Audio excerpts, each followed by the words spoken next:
Hello everyone, this is John Fisher of All About the Jersey, and welcome back to Let's Redo the 2015-2016 New Jersey Devils season in Eastside Hockey Manager. What you're looking at right now is January 2016, and it was another good month for the New Jersey Devils that don't really exist in actual reality. In the sim world, the team went 7-4-1, and they're actually currently on a 4-game winning streak, which is very good. But before I get to that, I want to take care of some business first. So this is February.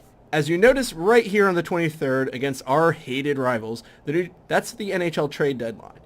So throughout this video series, I've been asking you, the listener, to go to allaboutthejersey.com and tell me in the comments what moves I, representing Kevin Lomax, our fake GM of the fake New Jersey Devils, what we should do with the roster. Once we get past the 23rd, we cannot make any more trades. No more trades. It is a trade deadline. So, with that in mind, here is what I'm going to do video-wise. Today will be about January. The next video, which should be next weekend, will go up until the 20th. So we'll complete the Washington Capitals game, get the final result, and so forth. And then I'm going to leave the comments for you to tell me what last-minute additions and trades you would like me to make on the 21st, 22nd, and 23rd of the actual season. And whatever. And then the video thereafter will cover these 3 games and all of a very busy March. So that is what's going to happen. In the meantime, let's go over where the team currently stands. All right, so the New Jersey Devils are still in a playoff position. They're 5th in the East. As you can see by the point differential between 5th and 6th, the Metropolitan is much stronger than the Atlantic in this particular simulation. The New Jersey Devils are 30-15-5 with a 4-game winning streak. They have 23 row, which isn't all that hot, but 30 wins is 30 wins nonetheless. Goals for 129 is not a lot, but it's better than Boston, and it's better than a number of these other teams at the bottom here. So the Devils' offense is definitely on the lower end of the scale. However, they're not dead last, so that's already an improvement over real life. Goals against, the Devils are the league leaders. Tampa Bay was briefly the league leaders, but they gave up a couple extra goals recently, so 100-101, it's all good. The Devils are pretty much making sure you don't score, and they just need to score a few to win. That's how that's been going. Let's just quickly look at some stats. So I haven't shown this before, the team stats. So we're going to just briefly look at a couple of these because I want to make a point. Shots on goal average. The Devils are near the bottom at 25.02. It's, again, not a death sentence necessarily for the Devils because, again, they've been productive. They've been getting wins in various other capacities. But those of you who are saying the Devils' offense could be better, yeah, you're right. It could be better. However, it's not dead last, and that's an improvement over real life. Defensively, they are in the bottom third, or just outside of the bottom third, I should say, in shots against average, 27.38, which is... Actually, I'm reading this completely wrong. They're actually near the upper half, the wrong end of this. So the Devils aren't particularly defensive. So AI John Hines and his tactics, along with the performances of the players, not exactly matching real life, for better and in some cases for worse. However, the results speak for themselves, and the Devils have been getting the results, and that's largely due to the play of the greatest player in the league, Cory Schneider. Including all other players' average rating, which doesn't care about position, he is an 8.22. Nobody has come close in average rating. Only 6 players are averaging at least an 8, which is remarkable. And of course, there are players that you would expect, including Ovechkin, Holtby, Palat in his 19 games, Ben in his 50 games, and Niemi in his 23 games. But you notice Cory Schneider has played in every single game for the New Jersey Devils this season. And if we look at the goalie stats, it hasn't knocked him off. He's got the best save percentage in the league. He's got the most shutouts in the league. He's got whatever FS first star. He's leading the league in first stars among goaltenders.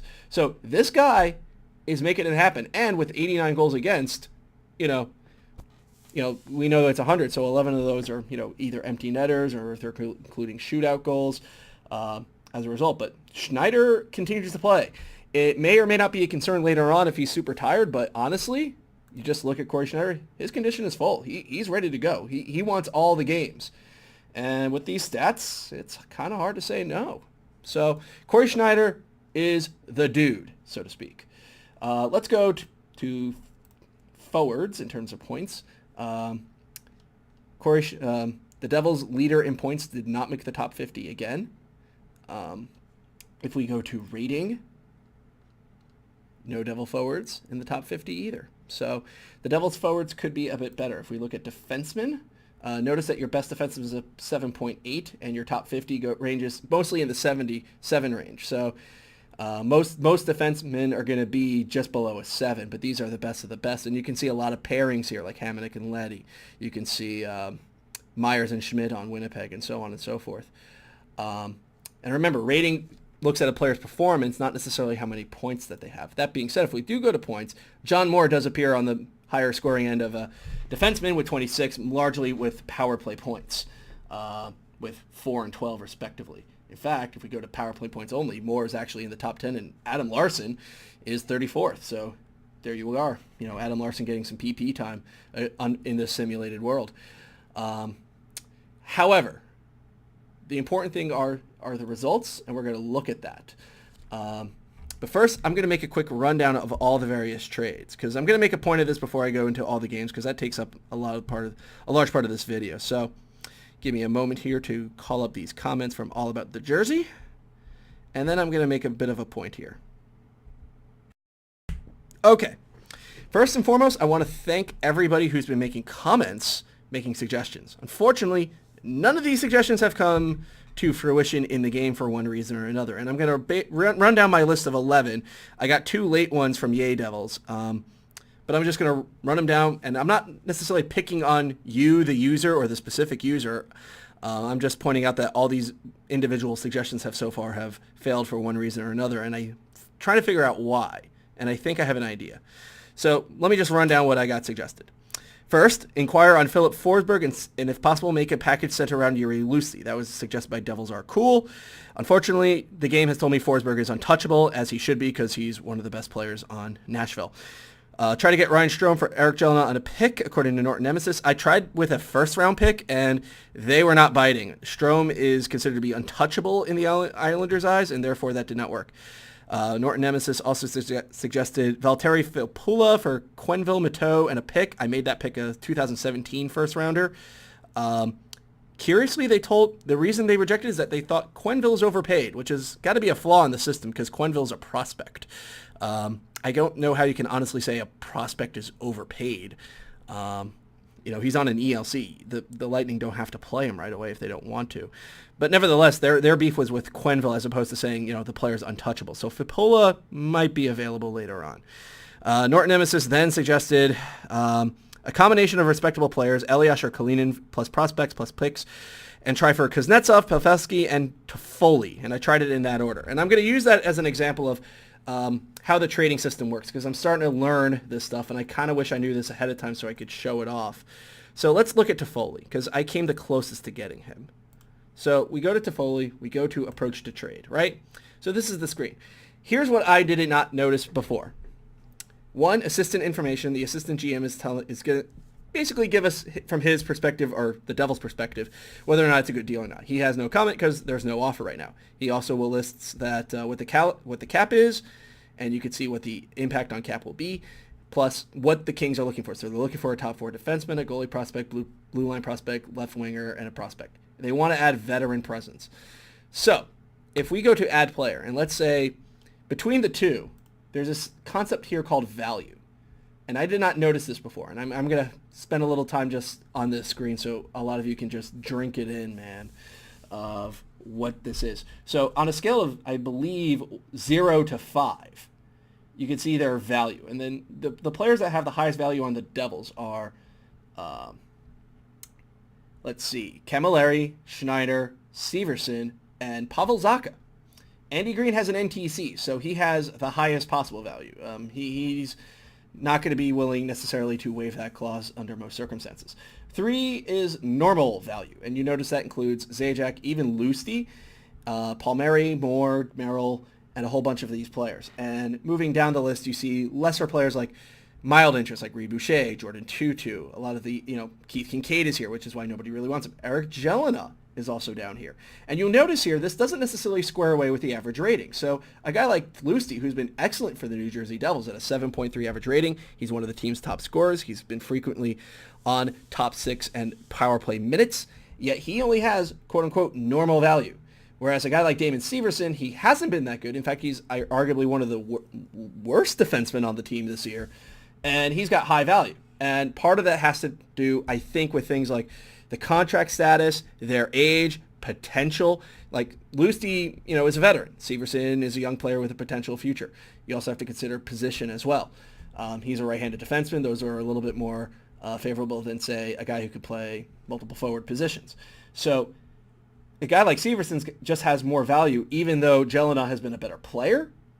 But because Jelena is a bit older, he's been used more on a third pairing. His role is more or less limited, and he doesn't have that much potential. He doesn't have that high level of value. And if we go down even further on the list, you have low value, or very mild as the game calls it, for a lot of the minor leaguers. Quenneville is actually in this list.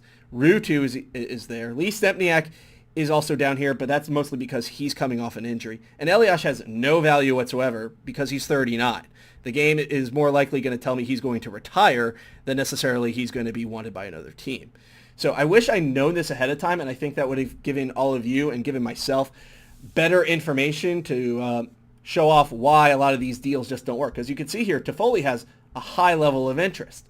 And because he's young, he's on a fairly cheap contract, and he's been playing, if we look at the numbers again, 7.29, 35 points, 24 goals, 120 shots on net. He's got a lot of value. So if you want a Toffoli, you're going to have to give up top-tier players. So in the suggestion, I kept going with Kalinin. I tried to make Quenneville and a first-round pick happen. And I'm just going to show off just briefly what that looks like. So again, Kalinin.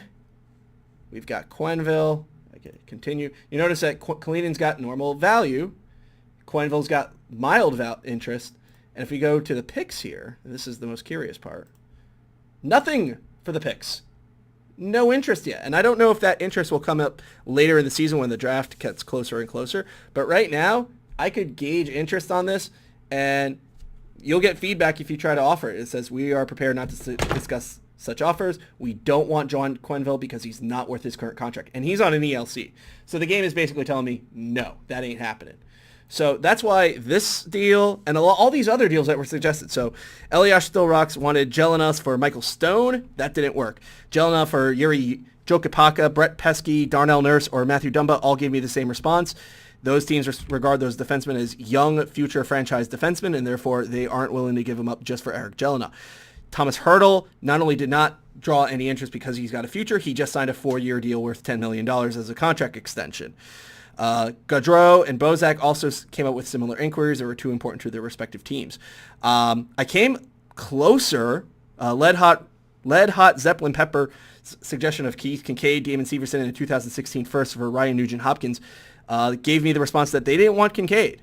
So that may be a little bit closer. Maybe Severson a first and somebody else might make that work. Likewise, Zajac and Severson for Barkov was not an immediate no. It was a case of, well, Zajac's overpaid, which in this game he definitely is. However, Schlemko's for Norris' suggestion didn't get roundly rejected for being too lopsided or what have you. The only other suggestions I didn't call out was Yay Devils suggested making picks, like someone like Mackenzie Blackwood and 2 draft picks for Marian Hossa. Chicago said no, he's too much of a key player. And Parento hasn't drawn much interest. I will say I did inquire on Matt Molson because he's now on the block from Buffalo. And I know his contract isn't great, but you want a right winger? He's Matt Molson.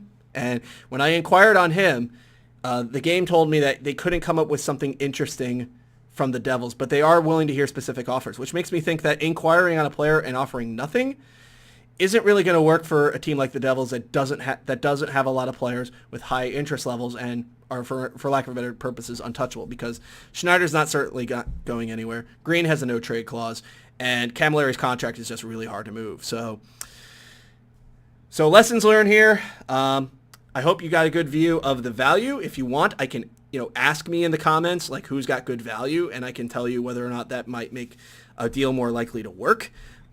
Likewise, I'm not going to inquire on players. Give me actual suggestions. And if you're going to say, oh, just say prospects and a pick, well, name me a prospect. Like, are you willing to make it Zaka, or do you want it only to be someone like Quenneville, Brett Seney, Mackenzie Blackwood, Blake Spears, who's highly regarded for some reason? Make that happen. So, again, I'd like to thank Devils 8823, NJ77, Led Hot, Zeppelin Pepper, Schlemko for Norris, Elias Still Rocks, Norton Nemesis, Yay Devils, and Devils Are Cool for all the suggestions. Hopefully with this information that I've passed on to you and to everyone else, we can make some smarter trades ahead of this trade deadline and hopefully get some offense on this team to keep the winning going. So with that being said, let me take a small breath. I can't even pronounce the word breath. That's great.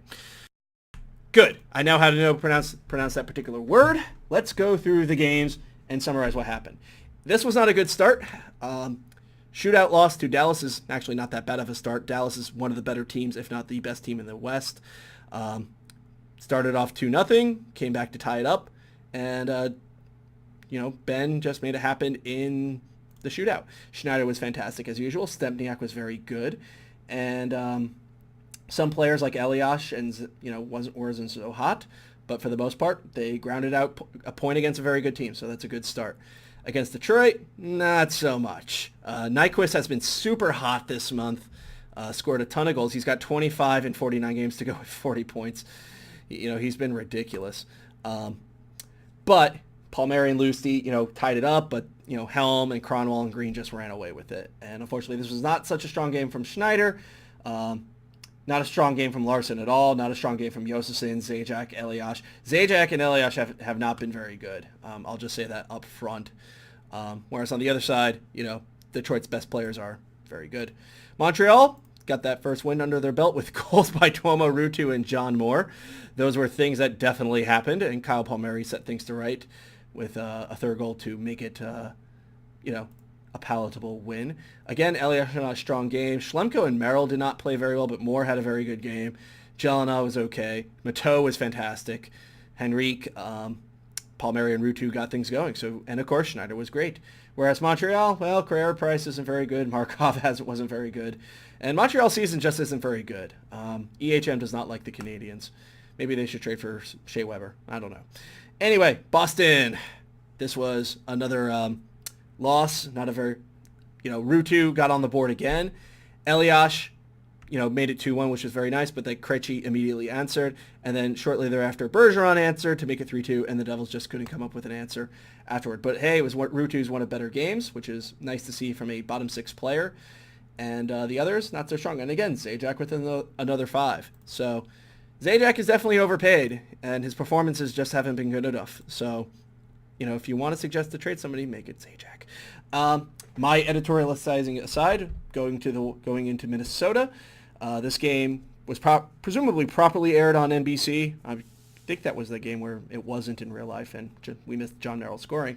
But in the EHM, Mike Camilleri showed up with a goal. Elias scored his first goal in quite some time. Camilleri with another goal, and then Ruutu tacked on an empty netter to continue his good times in that particular part of the month. Mateau had another strong game, but Camilleri and Merrill were the real stars of that one. And of course, Schneider played excellently. Some other players were a little more quiet, and some guy named Zach Parise is not even on the roster. Curious. Go to St. Louis, and St. Louis, they just beat on the Devils pretty badly here. Backus, Brouwer, Berglund, BBB, handed the Devils an L.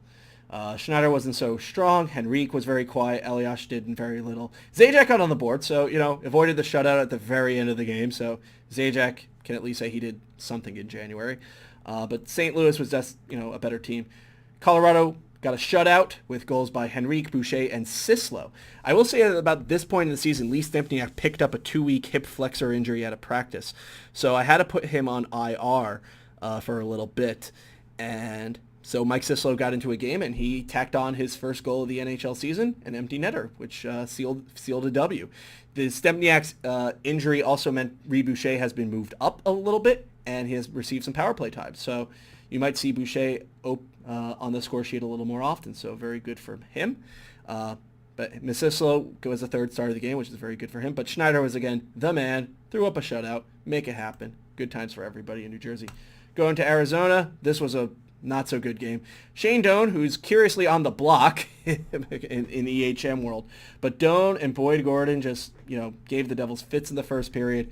Doan added an empty netter to seal it. Kalinin was a lone bright spot in a game full of 6s and 5s and so forth, but he was an 8, and Schneider did what he could because he's Cory Schneider and he's super good. But Arizona, and that was a bad loss because, again, Arizona's not very good in this game, but the good news is the Devils got back to their winning ways and did so with authority. So, in fact, I'm going to show you the highlights of this particular game because I want to. So, we're going to play all the goals. Whoops. Okay.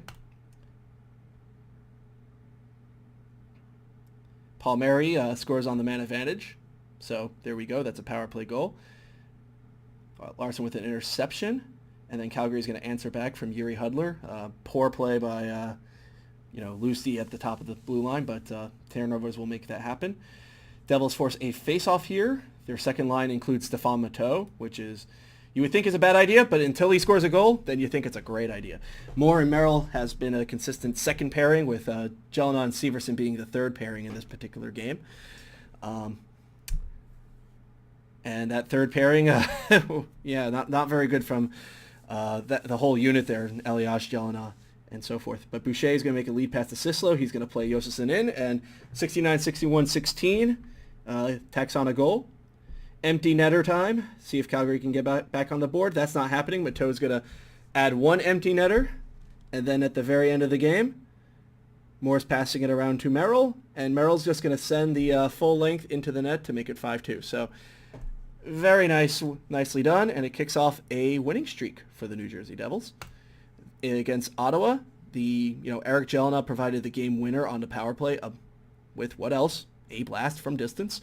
But Palmieri and Sislo got the scoring early, and even though the Devils blew the lead, they did play a fairly good game overall.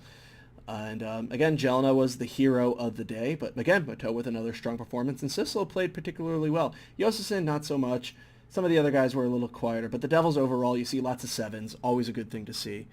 So another fine win. Go to Winnipeg, and the Devils win a shootout thanks to Mr. Josefson and Mr. Camilleri. Camilleri scored both goals for the Devils here. He had a much more productive January. Palmieri tacked on 2 assists to keep his point scoring going, and Schneider was again pretty solid. Whereas the Jets, they were okay in themselves. Their defensemen were a bit stronger, but whoops, just jumping all over the place here. And of course, I click on the wrong button that I want to show. But both goals by Winnipeg, near the net, so to speak, and both from number 55. So, but the Devils pulled it out in a shootout, and then the Devils closed the month. You see the All-Star game, and then you see this is the only game in that week. The Devils just beat the Penguins real bad, 3-0. Palmieri, Camilleri, and Josefson. Schneider was perfect. Larson was excellent. Moore was excellent.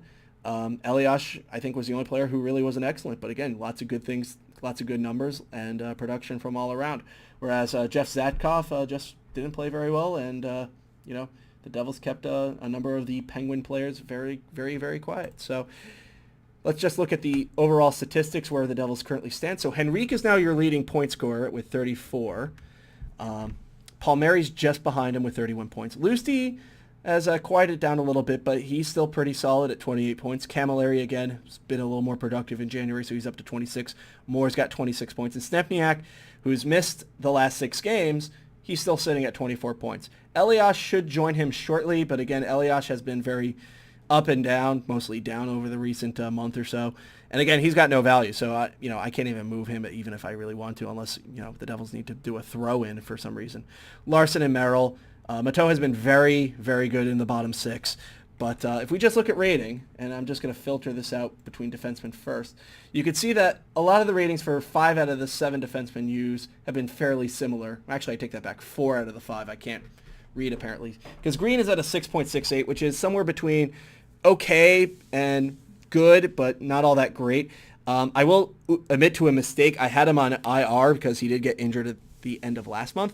And he was healthy, and I forgot to reactivate him, which shows you how much of a simulator this is. You actually have to remember to go reactivate your players if they're healthy and done with IR.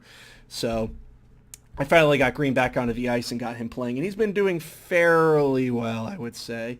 Not super great, but not too bad. I don't see any fives in recent play. But Severson and Schlemko just have not been that good, and that's why AI John Hines has been flipping between the two so much. But Jelena, Larson, and surprisingly Merrill have been, pretty solid in that regard. If we go to forwards, again, your top forwards, Lucy is still your best performing forward. Stempniak has been very good, and while his absence has been noted, Mateau and Boucher have been filling in the ranks. Boucher is still not getting a lot of ice time, but he's contributing pretty well when he does get to play. And Mateau, for bottom 6 minutes, a 7.16 is very good. Palmieri and Camilleri have been playing good. Henrique has been doing a little bit better. He's been, again, earlier in the month, he was pretty bad. Ruutu has had, a bloom, so to speak. It's nice to see 8 points for him. But Zajac at 6.54, and he's in the top 6. He sticks out like a sore thumb and in a bad way. AI John Hines continues to slot him at second center C. So if you're looking for needs, right wing and center might really be it for the offensive portions. And again, Elias should slow down. Josefson hasn't really done all that much. Tutu hasn't been a regular. And, Sislo, with Stempniak out, he's been getting in games, but when Stempniak comes back, which is going to be pretty soon, Sislo's going to go back to being an extra. So that is the current roster as it stands. Again, it's kind of hard to really say the Devils need stuff because, again, they're in a pretty solid position. If we just briefly look at the divisional rankings here, they're in the third division, the playoff spot in third place. They've got a decent lead over Columbus. The Capitals and Rangers have games in hand on the Devils, and we'll play them a bunch of times in February. So, the Devils could make up some ground, or they could fall apart. I will say they've been receiving some good shootout luck. They've gone to the shootout 11 times. They won 7 of them, which is good. Those are 7 additional points. But the Devils seem to be ahead legitimately of the Blue Jackets, Islanders, Hurricanes, and Penguins of the league. And the Flyers are just sad. Denis Savard has not turned it around for Philadelphia.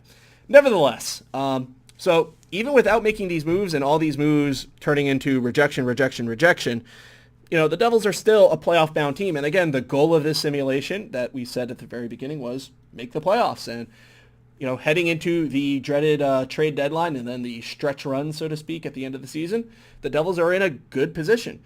Just looking ahead, again, you got games against the Rangers, you got a game against the Kings, but the Devils do have some quote-unquote cupcake games against Toronto and 2 against Philadelphia before that happens. But those Ranger games, the Capitals games, and the Oilers game actually is not going to be an easy game at all because, again, the Oilers are a good team in the Western Conference. The Islanders are also not a pushover either. So, again, next video we're going to go up to the 20th of February, and then I'm going to ask you one last time for any last-minute moves. We make those moves in the following video and then cover March, and then hopefully by the end of that video, we'll know whether or not this April is going to be 4 games or many more than 4 games. This is John Fisher of All About the Jersey. Thank you for watching, thank you for listening, and thank you for reading the site.